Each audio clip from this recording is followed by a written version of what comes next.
Nous nous retrouvons comme tous les soirs à 20h pour vous parler des titres de l'actualité.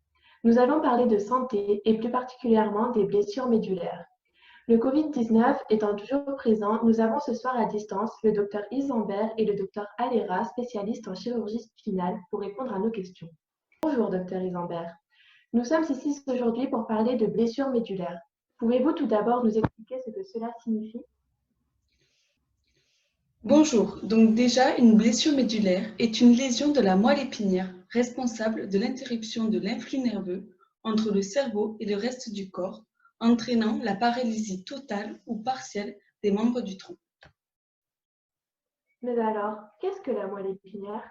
La moelle épinière est un cordon avec des faisceaux de neurones qui permettent de faire circuler les informations motrices ou sensorielles.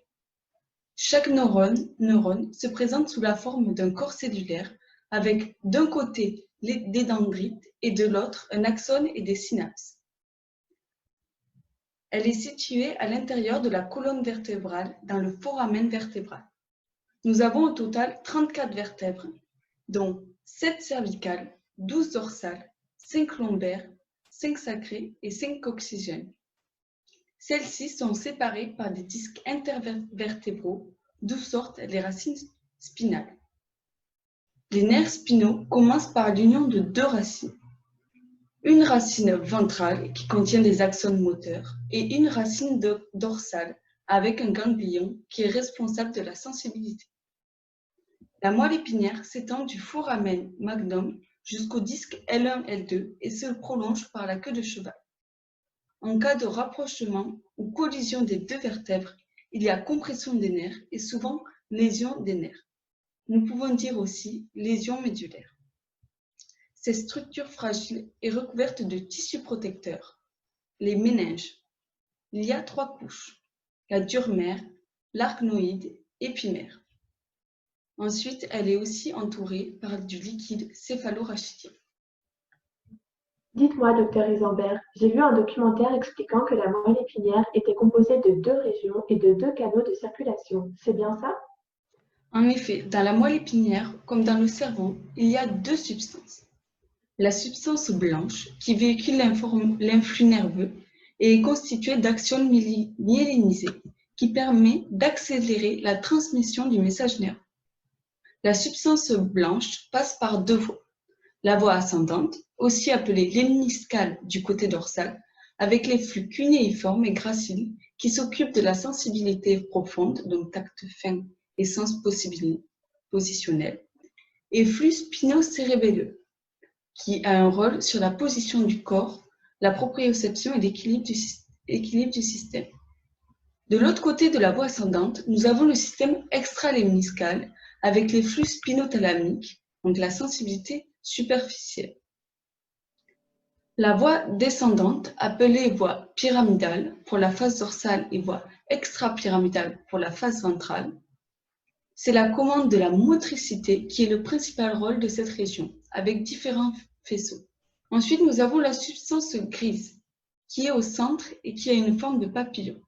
Elle est composée de corps cellulaires et de dendrites. Celle-ci traite l'information des réflexes spinaux.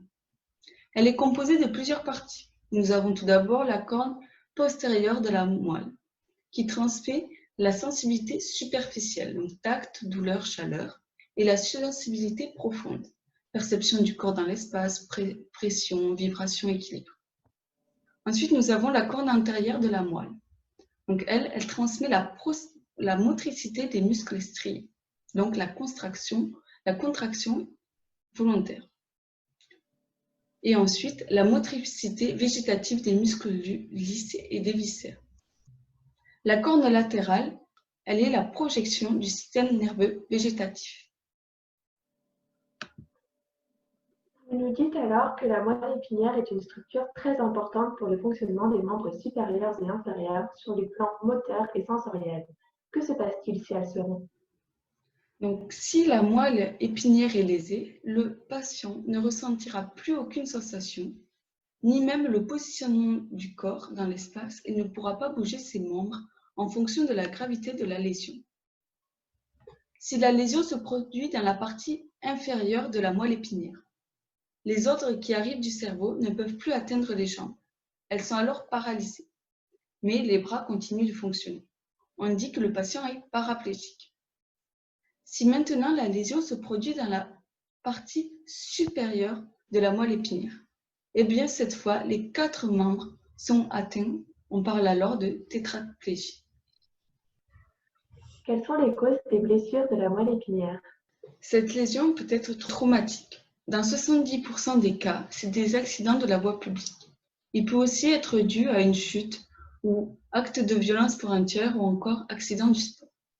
De plus, il existe des blessés médulaires avec des causes médicales, comme par exemple par compression, ou encore ischémie ou hémorragie infectieuse, ou encore pathologie neurologique chronique dégénérative et intra-utérine. La présence de lésions peut compliquer la prise en charge, comme fracture, brûlure, hypodermie, perforation intestinale. Il y a aussi des causes d'origine biomécanique. Hyperflexion et hyperextension, donc comme le cou du lapin. Il peut y avoir aussi des tassements vertébraux ou des fractures multiples. Combien de cas sont recensés chaque année? Tout d'abord, il faut savoir qu'il y a 250 000 à 500 000 nouveaux cas par an dans le monde, selon l'OMS de 2013. Et en France, il y a 1200 cas par an. La population jeune est aussi touchée avec 50% de jeunes qui ont moins de 35 ans et dont 25% entre 18 et 25 ans. Pour les personnes tétraplégiques, il y a 70% des personnes qui ont un âge inférieur à 35 ans. Dans la première semaine post-accident, il y a 60 à 80% de mortalité et la mortalité est de 17% si polytraumatisme ou 7% si lésion médulaire isolée. Il y a aussi une différence au niveau du sexe de la personne. 80% d'hommes pour 20% de femmes qui sont touchées. Je vous remercie pour vos réponses, Dr Isambert. Dr Alera, pouvez-vous nous expliquer quelles peuvent être les séquelles d'une telle blessure? Les séquelles engendrées dépendent tout d'abord de la localisation de la lésion, c'est-à-dire à quel niveau la moelle épinière a été touchée. Mais cela dépend aussi de la sévérité de la lésion, c'est-à-dire si celle-ci est complète ou non. Et enfin, cela dépendra de la rapidité de la survenue de la lésion, c'est-à-dire si la lésion est d'origine traumatique ou si sa survenue s'est faite progressivement à travers l'apparition d'une pathologie tumorale ou infectieuse par exemple. Suite à une blessure médulaire, peuvent survenir différents types de déficits sensitifs. On peut remarquer un déficit de la sensibilité superficielle, entraînant alors une anesthésie tactile, thermoalgique ou encore discriminative qui nous permet de différencier une vibration d'un effleurement par exemple. On peut également observer des troubles de la sensibilité profonde qui, elle, est là pour nous renseigner sur la position du corps, les pressions ou encore les mouvements que subit la peau. Des fasciculations peuvent également être observées, c'est-à-dire qu'on voit apparaître des contractions musculaires brèves et involontaires, ce qui aboutit généralement à une paralysie dite spastique. Ces types de troubles sont-ils douloureux? Effectivement, ce type de lésion est généralement accompagné de douleurs. On peut répertorier la nature de la douleur en 3 catégories. On retrouve les douleurs sublésionnelles, situées au-dessus de la lésion, autrement dit dans le territoire sain. Ces douleurs sont généralement consécutives à une lésion liée à une surutilisation des structures osseuses, ligamentaires, musculaires ou encore articulaires. Il y a aussi des douleurs appelées lésionnelles, qui sont des douleurs retrouvées au niveau de la lésion. Ce type de douleur résulte généralement d'une fracture ou d'une atteinte des racines nerveuses. Enfin, on retrouve des douleurs sous-lésionnelles qui sont généralement caractérisées par des douleurs viscérales ou encore musculaires à type de crampe. Une douleur sous-lésionnelle peut être caractérisée par une douleur neuropathique, telle qu'une sensation de brûlure ou de décharge électrique par exemple. Pouvez-vous nous dire quelles sont les séquelles motrices de ce type de blessure? Lors d'une blessure médulaire, on retrouve également des séquelles motrices plus ou moins importantes. Pour ce qu'il s'agit des blessures complètes, elles peuvent entraîner une tétraplégie ou une paraplégie, cela dépend du niveau de la lésion. Quant aux blessures incomplètes, elles peuvent avoir plusieurs conséquences différentes. Plus généralement, on peut dire qu'une lésion médulaire entraîne dans la plupart des cas des troubles de la motricité volontaire. De plus, des troubles de la motricité réflexe contrôlant le tonus musculaire sont souvent présents.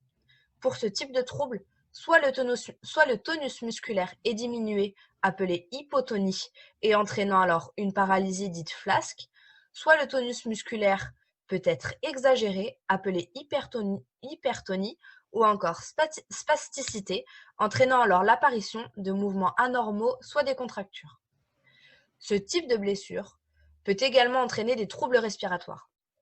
Ils peuvent être de deux types, soit par parésie, c'est-à-dire qu'on observe une forte diminution de la fréquence respiratoire et de l'expansion thoracique, le volume d'air inspiré est donc par conséquent fortement diminué, soit par traumatisme suite à une fracture costale ou un pneumothorax par exemple. Enfin, on peut voir l'apparition de troubles vésico-sphinctériens et anorectaux.